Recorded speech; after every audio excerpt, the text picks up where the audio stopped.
And then I will live on our Facebook.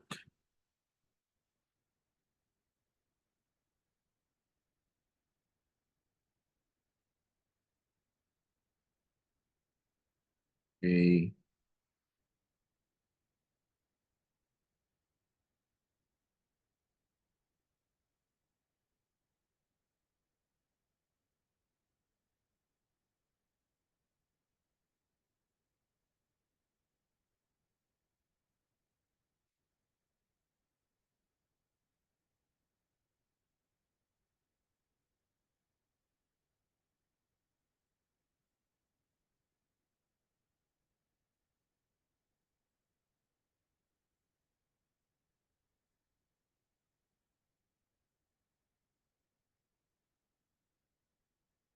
And follow first.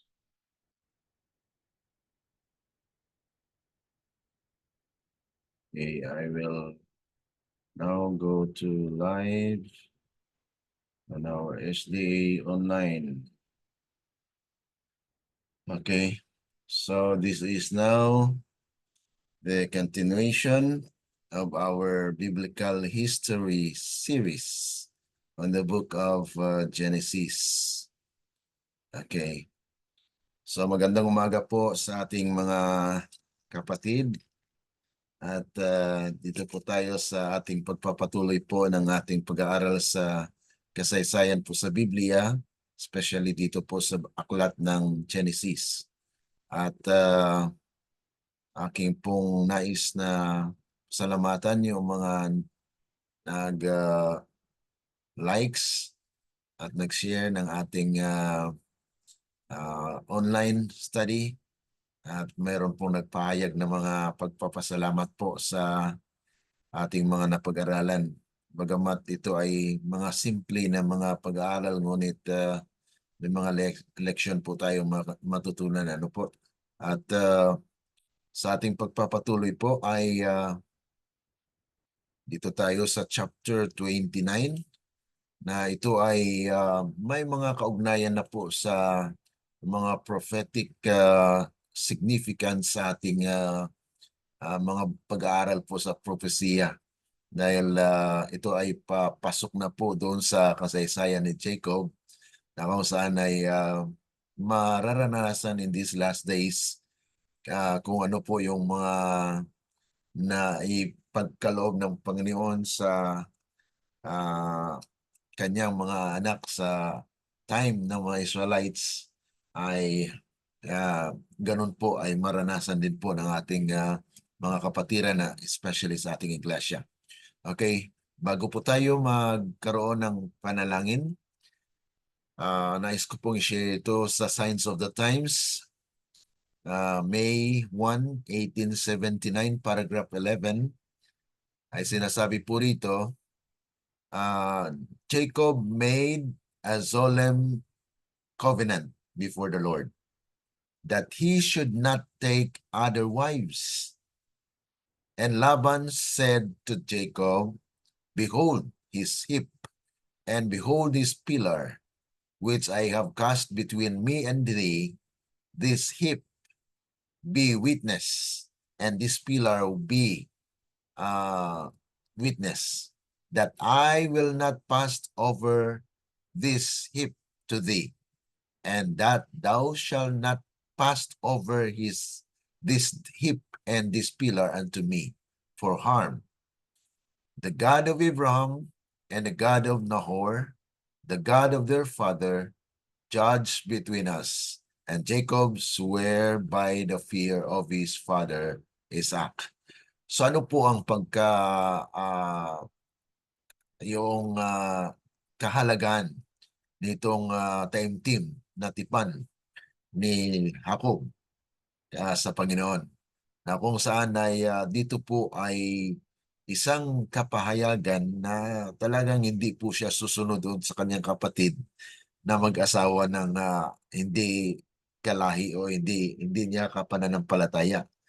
At dito po ay mamasdan natin na talagang sabi nga po dito, narito ang bunton na ito at masdan ang haligi na ito na aking itinapon sa pagitan ko at sa inyo. Ang bunton na ito ay maging saksi. So halos ito po ay mga evidences of His covenant, yung kanyang tipan sa ating Panginoon na kung saan ay hindi mawawala kundi nandun po yung kanyang katatagan.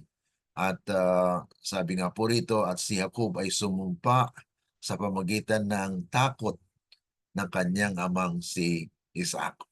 Dahil bago pa man siya maglisan, ay talagang sinabihan po siya ng kanyang ama na huwag makipag-asawa sa mga taga-Canaanites, kundi ay tutungo po siya doon sa Padan Aram kung saan nandun po yung kanyang mga kalahi. At yun na nga po ang kanyang ginanap at atin pong matungayan dito kung paano po ang buhay ni Jacob na he was a deceiver, but yet sa pag-aaral natin ngayong umaga, the deceiver has been deceived. Okay, so yun po yung pauna natin na kung saan ay kung paano po dito na maranasan din po ni Jacob na i-deceive din siya. Okay? So at he will suffer the consequences as well.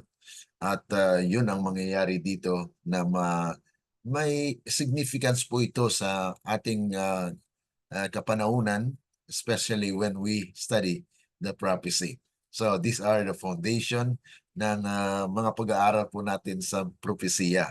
Okay, tayo po ay manalangin. Dakila at mabagin po naming Ama na nasa langit ka, sa muli sa umagang ito, kami po ay lubos na nagpapasalamat na kayo po ang siyang Diyos na gumising sa amin at nagbigay sa amin ng karapatan upang mabuhay, at nawa patuloy na kami po inyong kasiyan ng inyong banal na espiritu, dahil wala po kaming kakayanan na kuminsan ay nawawalan kami ng interest, ngunit gayo po ang Diyos na mangusap sa bawat isa sa amin, na kung saan itong aming pag-aaral ay mga bagay na nais ninyo na maunawaan po namin, dahil minsan ay may mga bagay po dito sa kasulatan na hindi po namin maunawaan. Kaya nga po kami ay humingi sa inyo ng tulong upang sa ganun ay maunawaan po namin ang mga pangyayari sa buhay ng tao, especially dito sa buhay ni Jacob, Panginoon. Tulungan nawa na ito ay maging kabahagi po naming buhay, na maka-learn kami ng mga lesson upang kami ay makatayo sa hinaharap. Salamat po sa inyong pagtugon at amin pong inasahan ng basbas sa pangalan ng aming Panginoong Yesus. Amen. Okay, so dito po tayo sa chapter 29 verses 1 to 3, kung saan ay dito po ang paglalakbay ni Jacob, kung paano po na nagkaroon ng tagpo itong yung kanyang the transition of his life, na kung saan kung paano po siya na linlangin din na mangyari na he will also sacrifice and he will really experience hardship, but yet it is a proseso po sa kanyang buhay na magkaroon po siya ng pagpakumbaba at submission to the experiences or to the life that he was in. Okay? So basahin po natin chapter 29 verses 1 to 3. Nang magkagayay, nagpatuloy si Jacob sa kanyang paglalakbay at nagtungo sa lupain ng mga tao sa silangan.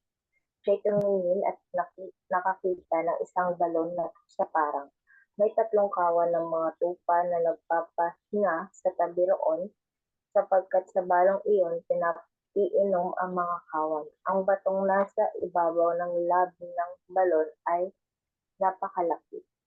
At kapag nagkakatipon doon ang lahat ng kawan, iginugulong ng mga pastol ang batong nasa ibabaw ng labi ng balon at pinapainom ang mga tupa at muling inilalagay ang bato sa kanyang lugar sa ibabaw ng balon. Okay. So dito na po yung tagpo na kung saan ay siya'y dumating doon sa east part of habang siya po naglalakbay ay patungo doon sa lupain na kung saan ang kanyang ina ay nanggaling. Okay? So sabi nga po rito, the Lord pinagpala siya ng Panginoon, no? Because the Lord blessed his trip, Jacob returned to the land. Ito po yung lupain na kung saan ay ang kanyang magulang nanggaling. Maalala po natin na si Eleazar na yung talagang yun po yung trusted na katulong ni Abraham. Ayan po yung inutos sa kanya ni Abraham na tumungo at maghanap ng asawa para kay Isaac. Ngayon ay nangyari itong mga kapatid na kung saan ay itong si Rebecca ay dandoon galing. Okay?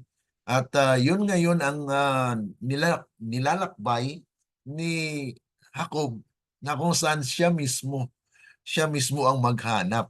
Hindi na yung katulong kasi doon sa panahon ng kanyang ama. Okay?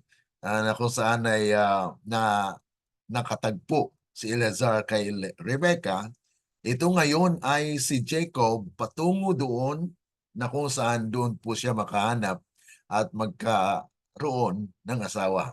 Okay, because the topic or the topic that we are studying today is Jacob's marriage, kung paano po siya nagkaroon ng asawa. So he looked and saw a well in the fields.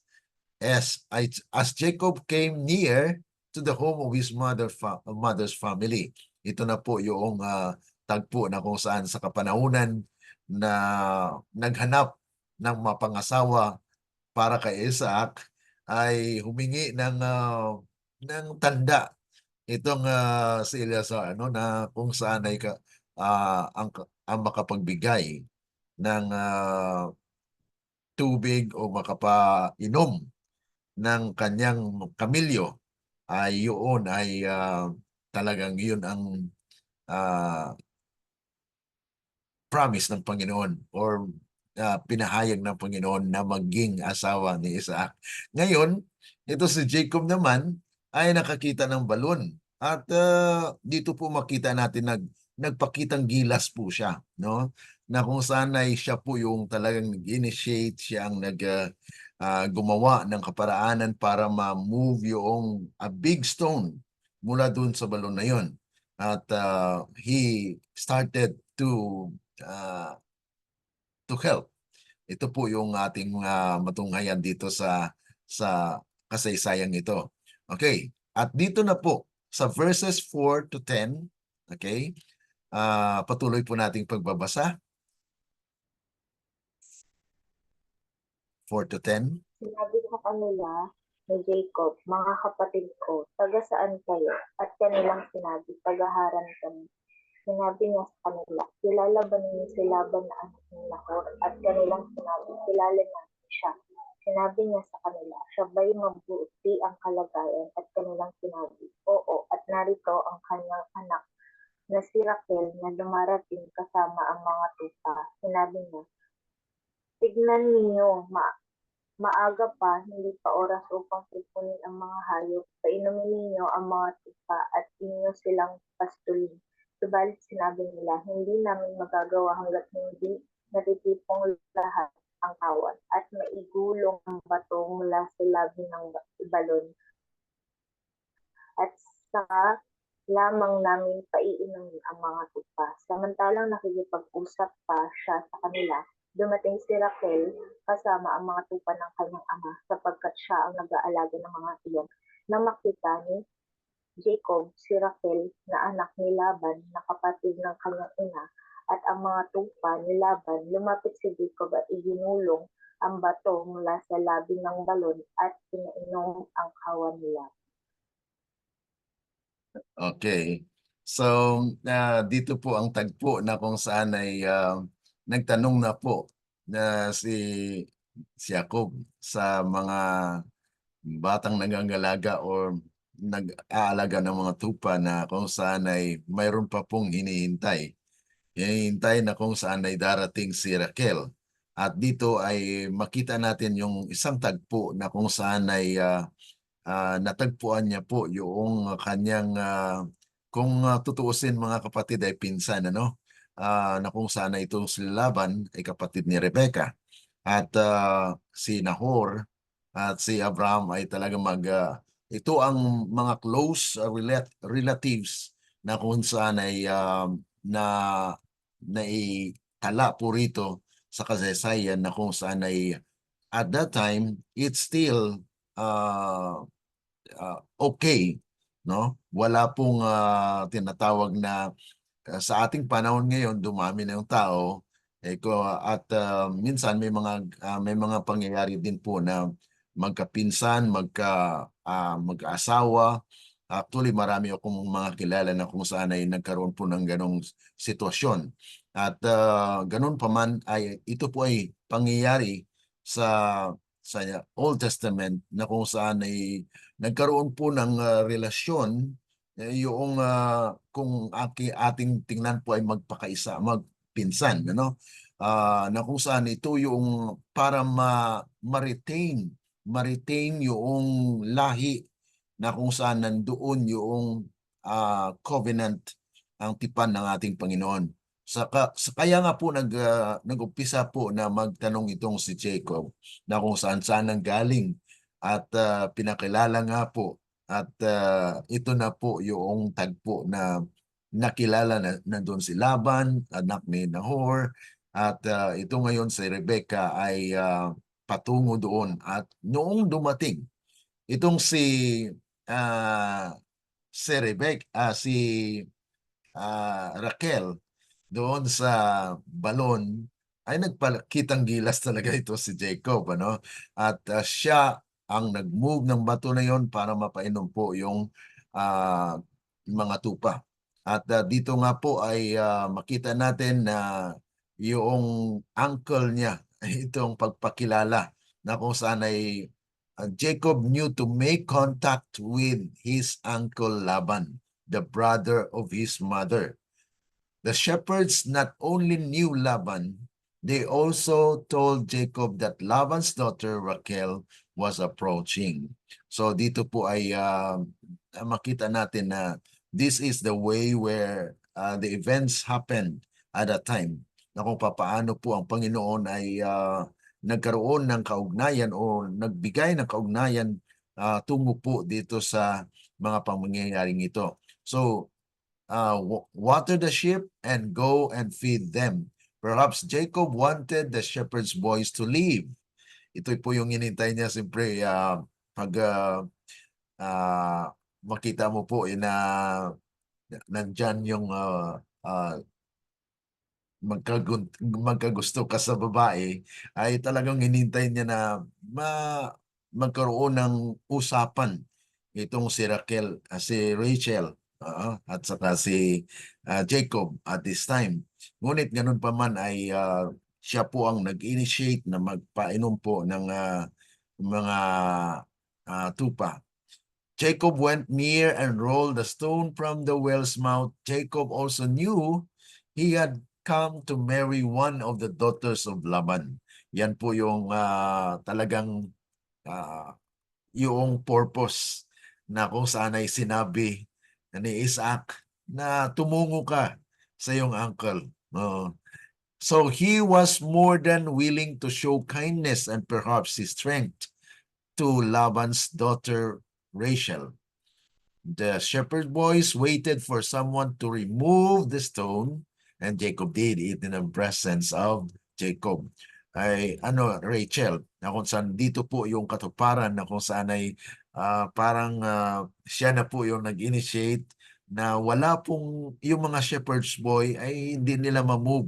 Pero actually, before pa man nangyari ito, mga kapatid, ano, it was the duty of this shepherd's boy, and they are the one that moved the stone. But at this time, they allow Jacob to move the stone.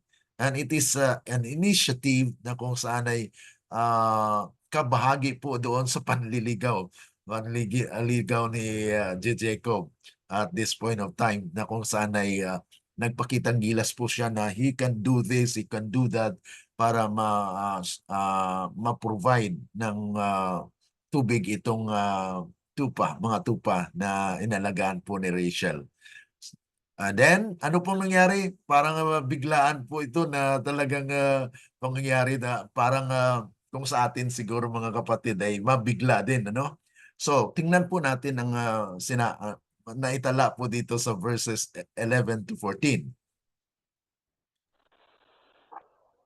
Hinagkan ni Jacob si Raquel at umiyak ng malakas. Sinabi ni Jacob kay Raquel na siya'y kamag-anak ni Laban na kanyang ama at anak siya ni Rebecca.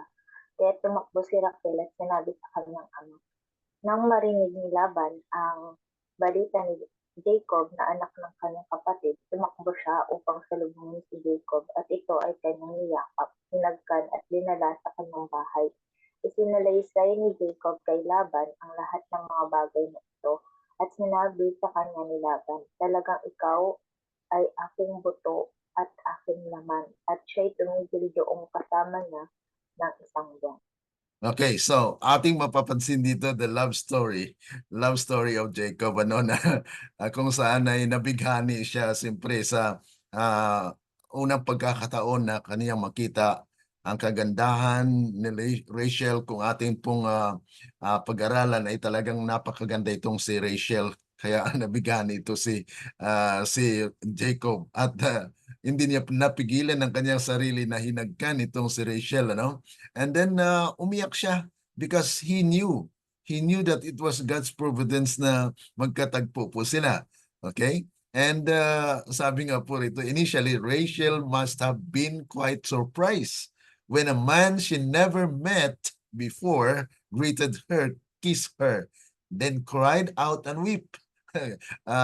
Inyo lang atin siguro ma-imagine, ano, na yung tagpo ba na hindi kakilala, first time na magtagpo at talagang hinalikan to greet her, and then ito naman si Rebecca ay talagang na surprise at first time niya na makatagpo dito kay Jacob. Ayon po ang kanyang karanasan dito. So Jacob told Rachel that he was her father's relative. Rachel had been told about her auntie Rebecca, who married a wealthy and distant relative to the family. So alam po natin na siyempre bilang kamag-anak ay Rachel has an initial information about her auntie, na kung saan hindi rin sila sa matagal na panahon na hindi po sila nagkakita o nagkakilala. Ngayon na first time na dumating po si Jacob ay talagang uhaw na uhaw itong mga relatives niya na makatagpo ng kamag-anak, no? He stayed with him for a month. Laban showed this great hospitality.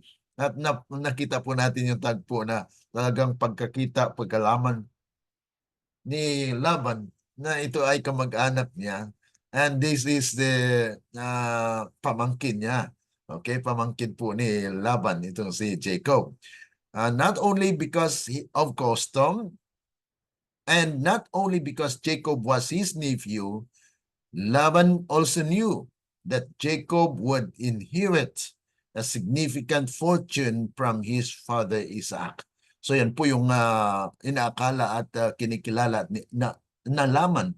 Alam talaga ni Laban na there is a great fortune na nandoon po kay Jacob. Kaya nga po talagang yung hospitality, yung pagtanggap kay Jacob ay ganun na lang, ano? Na kung saan ay nandito ay bagamat masabi natin na it was a surprise for Rachel that Jacob could kiss her and Isaac weep. Talagang it is a surprising event na nakakiss ka tapos naghiyaw, nag-iyak. Yan po ay very emotional itong pagkatagpo ni Isaac at ni Rachel.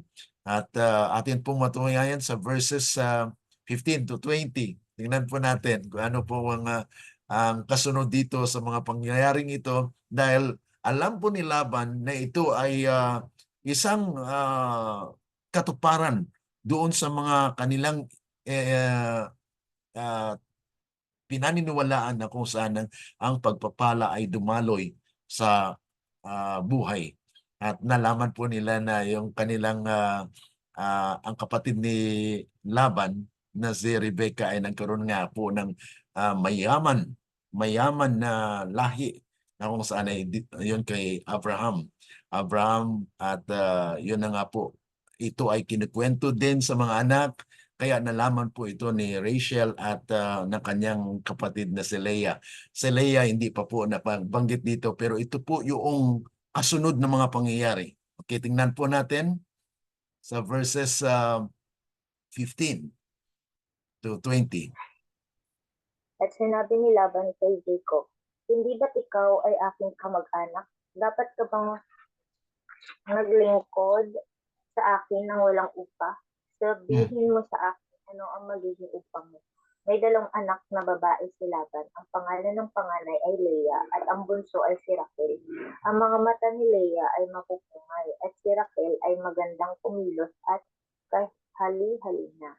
Mahal ni Jacob si Rachel, kaya't kanyang sinabi, paglilingkuran kita ng 7 taon dahil kay Rachel na inyong anak na bunso. Sinabi ni Laban, mas mabuti na ibibigay ko siya sa iyo kaysa ibigay ko siya sa iba. Tumira ka sa akin at naglingkod si Jacob ng 7 taon dahil kay Rachel na sa kanyang naging parang ilang araw dahil sa pagtigil niya sa kanya. Okay, so dito po ay mapapansin na natin dito na simpre nagstay na siya ng 1 month, ano? At sabi ni Laban ay nagstay ka dito na kung saan ka mag-anak naman kita,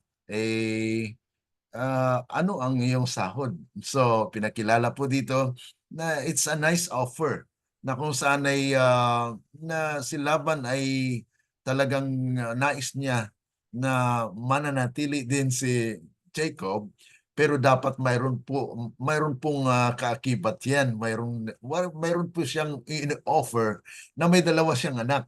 Okay, may 2 siyang anak. Nasabi nga dito, he must stay as a hired servant. Jacob was the son of a man of tremendous wealth. Certainly, he was not lazy, but he wasn't used to hard work.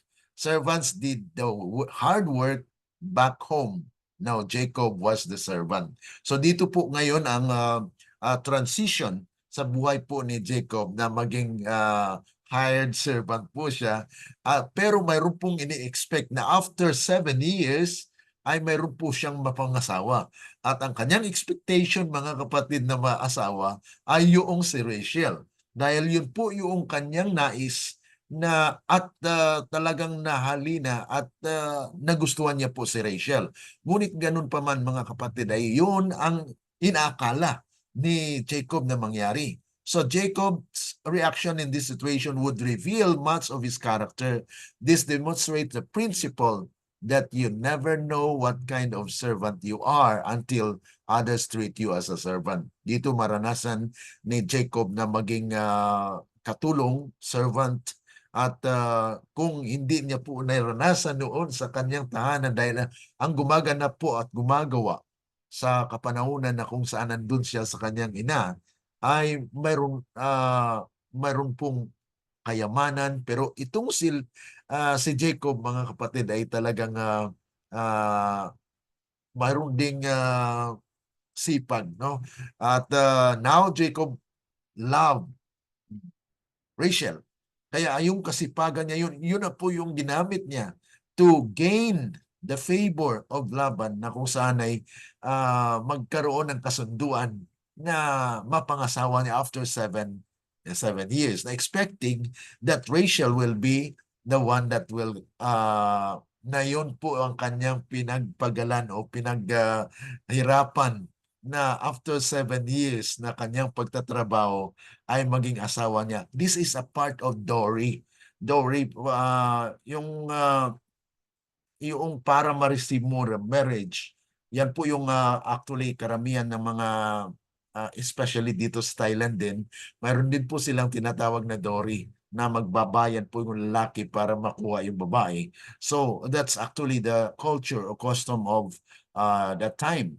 At ganun din po ang nangyari dito kay Jacob, na kung saan ay bago po siya magkaroon ng asawa ay pagtrabahoan mo muna, na kung saan ay dito ay 7 years na ganun katagal mga kapatid na naglingkod itong si Jacob kay Laban para makuha ang puso at magkaroon siya ng asawa na ang kanyang kagustuhan ay si Rachel. Okay. Ngayon, ngunit napansin natin, nabanggit na dito na nandito na si Leah. Leah's eyes were delicate.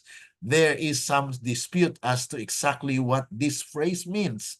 Ano ba ang kahulugan ng eyes is talagang maamo makita yung bakit binanggit dito yung mata ni Leah na it was delicate. Some think it means her eyes were bad and she couldn't see well. Yan po isa sa mga sinasabi sa kasaysayan. Others think it seems her eyes were dull, not beautiful and full of life like her sister's Rachel's eyes. So the comparison of Rachel and Leah and their respective beauty is a small clue into what was probably complicated or conflict-filled and competitive family life. So dito po ay makita natin na parang may comparison dito kay Leah at kay Rachel. Na kung saan itong si Rachel ay may kapansanan, no? Na kung saan ay there is a problem with the eyes of Leah.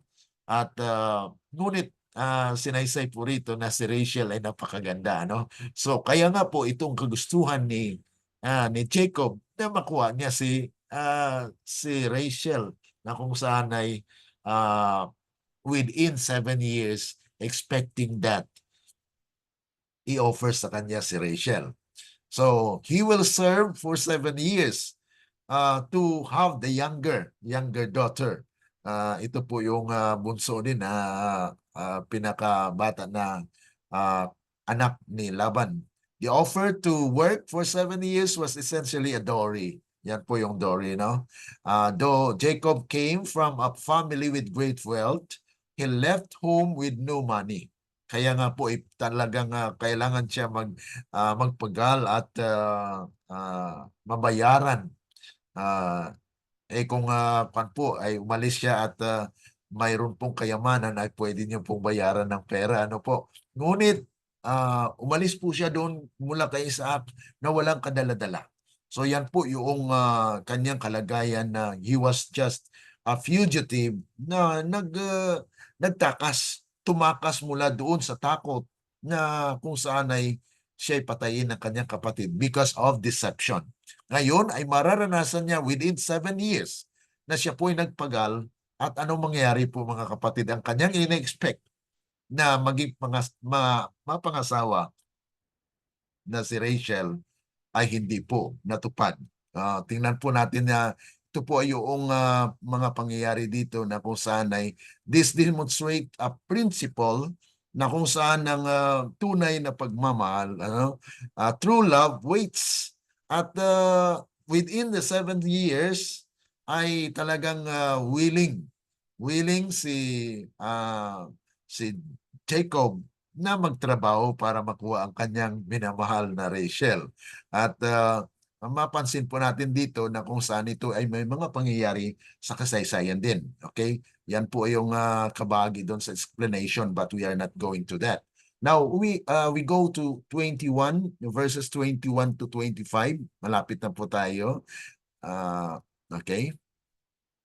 Sinabi ni Jacob kay Laban, ibigay mo sa akin ng aking asawa sapagkat naganap na ang aking mga araw at hayaan mong ako'y sumiting sa kanya. Tinipong lahat ni Laban ang mga tao roon at siya'y gumawa ng isang handaan. Kinagabihan, kanyang kinuha si Leah sa kanyang anak at dinala kay Jacob na sumiting naman sa kanya. Ibinigay ni Laban kay Leah ang kanyang alilang babae na si Silpa upang kanyang maging alila. Kinaumagahan si Leah pala iyon at kanyang sinabi kay Laban, ano itong ginawa mo sa akin? Hindi ba pinaglingkuran kita dahil kay Raquel? Bakit mo ako dinaya? Okay, so ito po yung pandaraya. Dito ngayon ay makakaranas po siya ng daya. Okay? Pinanggalingan niya po ay dinaya siya. Siya ang nagdaya. Dinayaan niya si Esau. At ngayon po mga kapatid ay not expecting na mangyari na ang kasunduan po ang kanyang ini-expect na ibigay sa kanya yung si Rachel na kanyang gusto, na siyang kanyang pinagtrabahuan for 7 years. So that actually it is yung pagtsatsaga niya within 7 years na kanyang pagtatrabaho doon, expecting na mangyari na maangkin niya itong si Rachel. Pero mga kapatid ay sa gabi ng piging, actually nag-celebrate po sila. Nagkaroon po ng katuwaan na natapos po ang 7 years na pagtatrabaho po ni Jacob. At ngayon ay mayroon ng isa katuparan yung kasunduan na kung saan ay magkaroon na ng relationship, na kung saan ay magkatabi na sila. At yun po mga kapatid, natagpuan na hindi si Rachel ang binigay.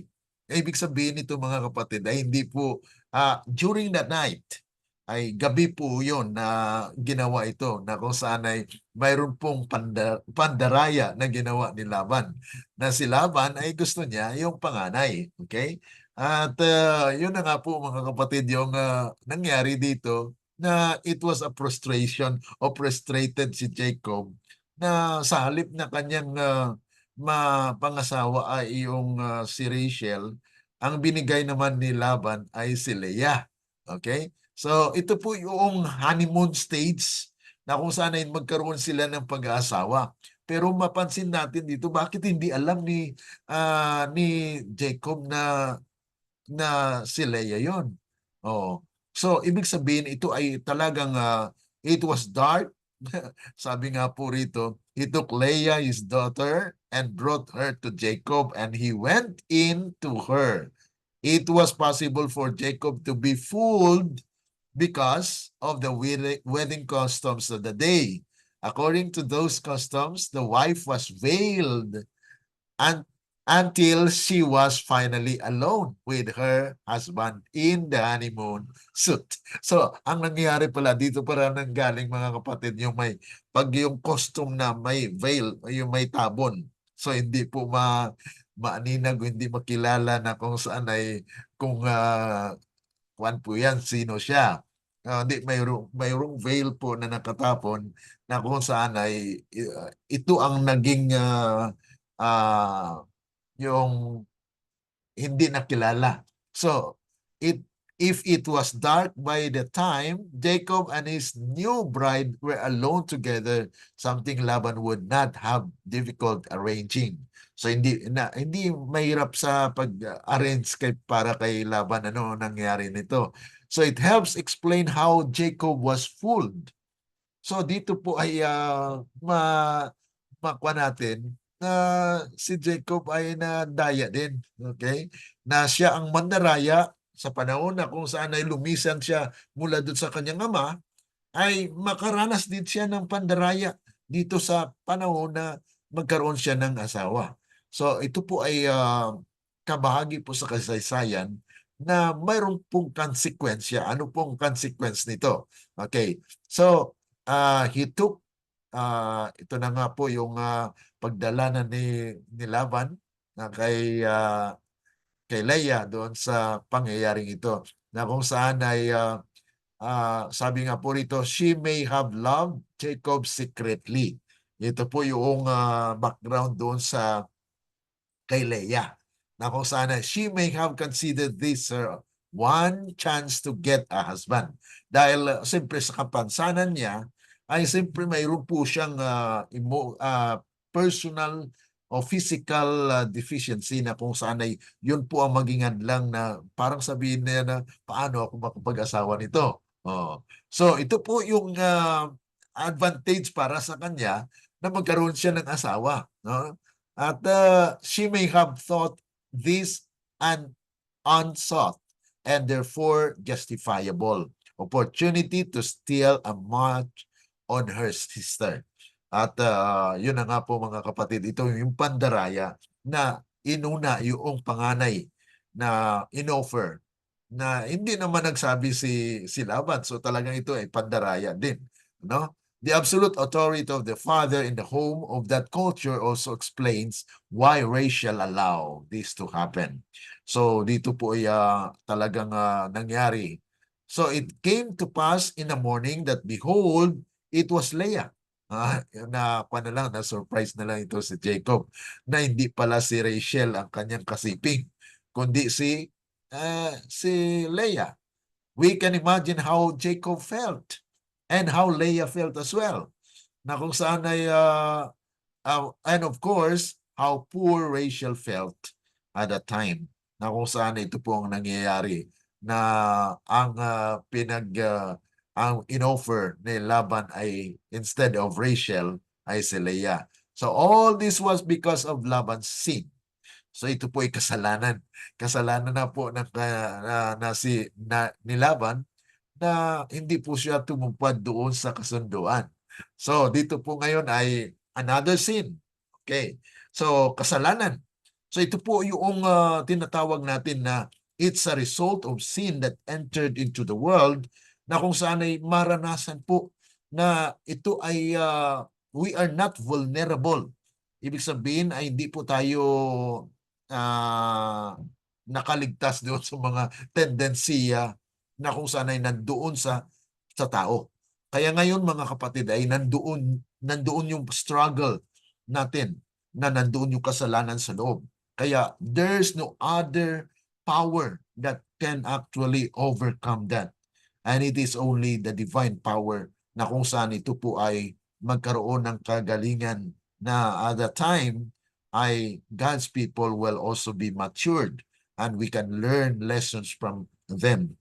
Kaya itong mga kasaysayan dito sa Biblia ay matagpuan po natin na these are things that happens before and we can learn from them that it was the sin of Laban here na nagkaroon po ng swapping.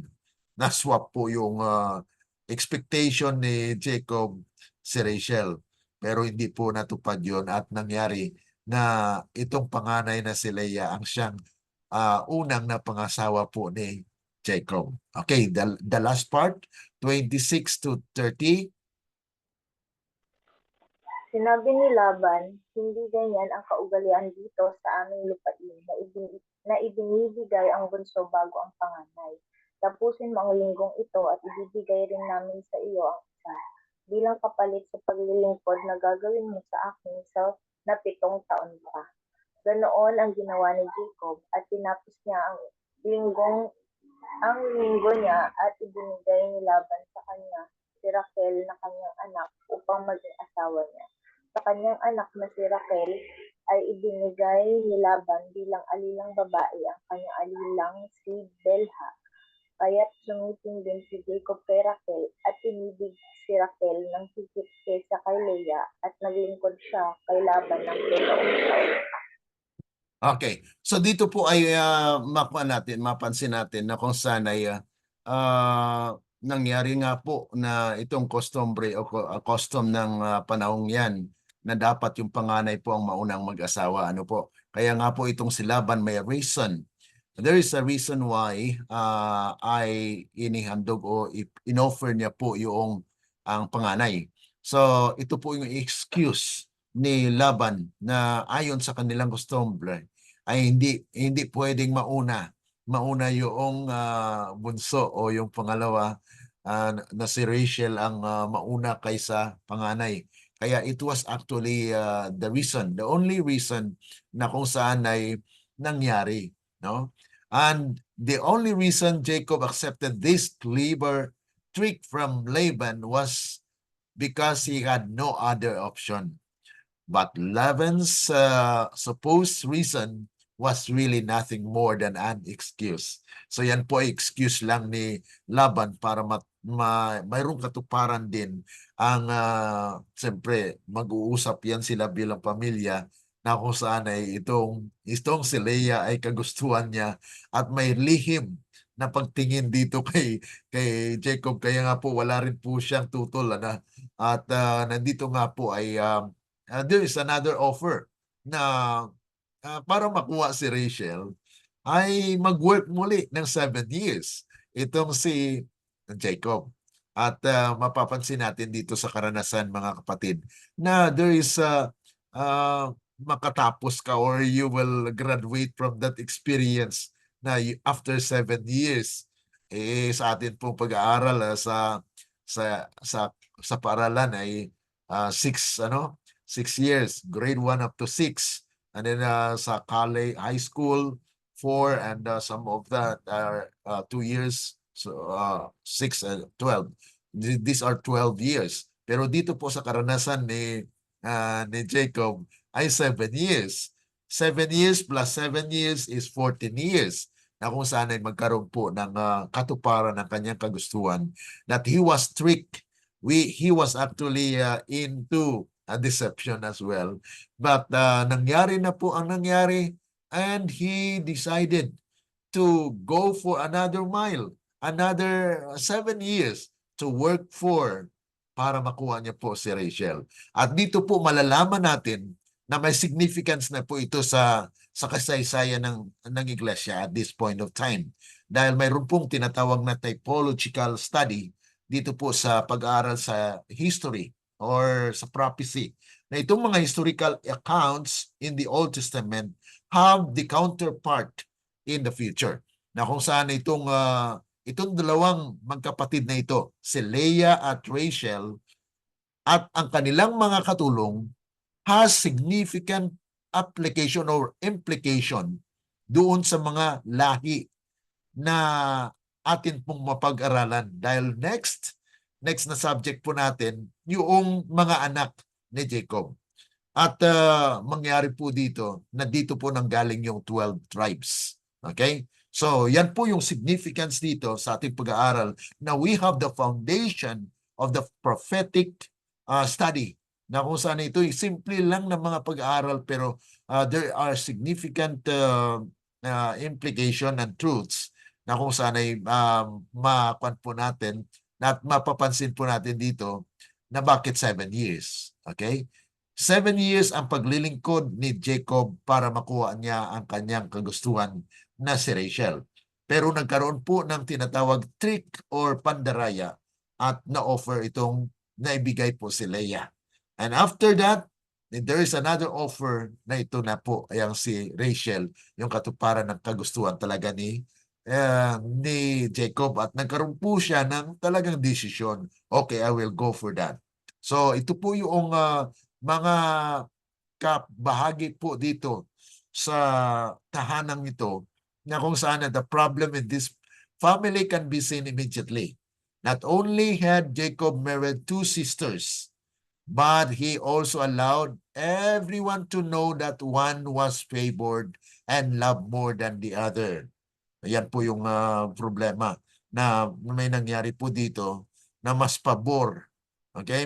Mayroon pong pabor. Mas nagustuhan niya po itong si Rachel kaysa kay Leah. So magkaroon po ng problema ang tahanang ito. Kaya ito po, mga kapatid, ultimately all these problems came from Laban's manipulative deception and the prior sin of Jacob that brought it upon himself. So magkasunod-sunod na po ito, magkapatong-patong na yung kasalanan. Yung pagtakas po ni ni Jacob at nakapunta po rito ay kasalanan po yun. Okay? So there is sin that happens there. So tumakas po siya. Ngayon, nandito po pumasok sa isang ginawang kasalanan din ni Laban, na kung saan it was a manipulation of tricks na nadaya niya itong si Jacob na maglilingkod for 7 years. Para bagang he just taken for granted na kung saan ay maglilingkod sa kanya. Dahil kung maglilingkod sa kanya si Jacob, ay pinagpala po si Laban at nagkaroon ng maraming ari-arian. Siyempre, when Jacob works, God blessed him. And so, there's blessing that flows in the family of Laban. Yun po yung mga kapatid yung nangyari dito. Ngunit ito ay pundasyon ng isang problema sa pamilya na makita po na mayroon talagang gusto si Jacob. At siyempre kung makuha niya na po yun, then dito makikita yung tunay na problema sa tahanan, na mas love niya yung isa, mas paborit niya yung isa hindi. So dito po ay mayroon na pong competition. So in the church, sa implication at sa application po nitong typological study, ay atin pong malalaman sa mga magkapatid naman. Okay? So yan po yung tandaan natin, na this happens because of this deception na nangyari. Deception in the part of Jacob and deception in the part of Laban. Okay? So what should Jacob have done? Some say Jacob should have gone to Laban and told him to correct the whole mess and simply be married to Rachel and let Leah be Laban's problem. Otherwise, or others believe that according to the standard of the culture, he could not have put Leah aside because she was unable to marry another after having been given to Jacob. Perhaps he should have done the best he could have in the situation, which would have been to love his two wives equally. What a mess. So yun po mga kapatid yung nangyayari dito. Na kung saan it's really a mess because Jacob doesn't love Leah. But nandun na, nakapasok na sa problema. And it was the sin of Laban na nangyari po ito. And ang kagustuhan ni Jacob ay si Rachel. Kaya mayroon pong talaga intention na mas gusto ko yung isa. Ayaw ko yung ito. It is out of deception na nangyari po. Ngunit ganun pa man ay it was allowed na nangyari ito. Okay? So they will suffer the consequence ng mga pangyayaring ito. Okay? So he gave him the daughter Rachel as wife also. Polygamy is not widely practiced in Western culture at that time, no? But we do practice serial marriage. When it comes to terminology, we can think of polygamy as a mass marriage in the sense we speak about mass murder. So someone who marries more than one at the same time. So yan po yung isa sa mga consideration dito, na kung saan hindi po sinabay-sabay ni Jacob ang marriage na ito, ano? At minsan we can say why it was allowed na nangyari po ito. So these are actually things that sometimes will also put question on why at this time is not allowed. Yeah, because actually people had already marami na. There are a lot of choices. At talagang nangyari po sa kasaysayan na at that time ay yung mga magkamag-anak ay yun po ang nagkakaroon ng asawahan, ano? So yun po yung nangyayari dito sa kasaysayan, na kung saan ay atin pong lubusan maunawaan ito sa ating pagpapatuloy po ng ating pag-aaral. Because there are things that we need to understand na nangyayari po ito. Na kung saan ay in our modern culture nga po, we also multiply wives to ourselves, especially yung mga kwan po, mga Muslim. So they have wives as long as they can, they are able to live with it. We can do anything about our marriages that have broken up in the past, but each of us can do all that we can before God to make sure that from now on, it is one partner for all time. Ang kagustuhan lang naman talaga ni Jacob ay isa lang. Ang gusto niya si Rachel. Pero ito po ay nangyari dahil doon sa deception na ginanap at nangyari ang ginawa ni Laban, na kung saan ay he take it for granted, na kung saan ay dahil doon sa kabaitan din at nangyari po dito na sa halip na si Rachel ang inuna, ay si Leia ang nauna dahil doon sa mga pangyayari at sa rason, the reason na kung saan ay parang panang to excuses ni Laban. Dahil mahal niya siyempre pag mga panganay po mga kapatid, ay yun po yung love ng yun po yung nakikita natin sa kasaysayan na the firstborn or ang panganay ang talagang binigyan po ng priority.